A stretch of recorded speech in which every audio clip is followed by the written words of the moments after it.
So people online will shit talk me, other doctors, and I'll be like, okay, have fun going to your job.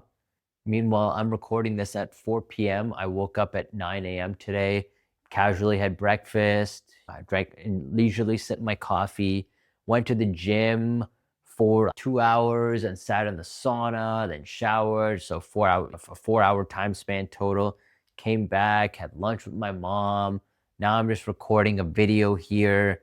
And this is literally my work instead of going into the hospital at 6 a.m. and grinding and just seeing patient after patient feeling burnout. Because I felt this way. I was working in obviously gone through residency fellowship, but even this last year, I was working in a concierge private practice. And the day to day burnout of just seeing patient after patient was getting doing paperwork and dealing with insurance and prior auths and hospital and office politics. Like all that stuff was getting to me. And now it's, man, I'm glad that I was dumb because when you're for this business, the social media business, we're too smart for our own good. Like my buddy, he's an ophthalmologist, so I'm sure like he's very smart. Right? It's hard to get into ophtho. He went to a New York ophtho program, I think Mount Sinai or something. So I'm sure that was even like that's him on the upper echelons of ophtho program. So smart guy, and but he like overthinks a lot of his content, and things have got to be perfect, and it's that surgical mentality.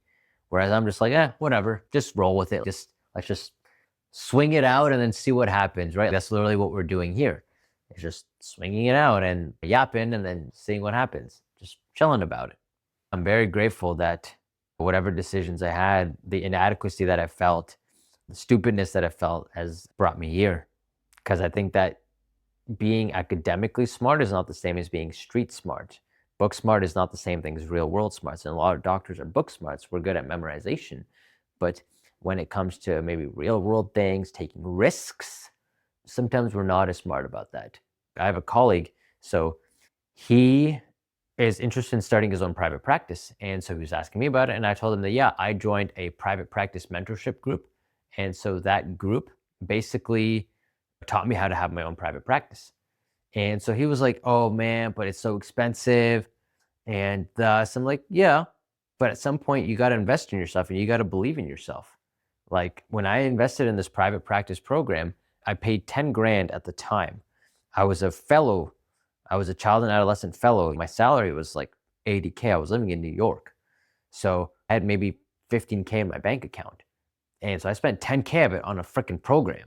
Most people wouldn't take that risk, especially most doctors, because we're very risk averse.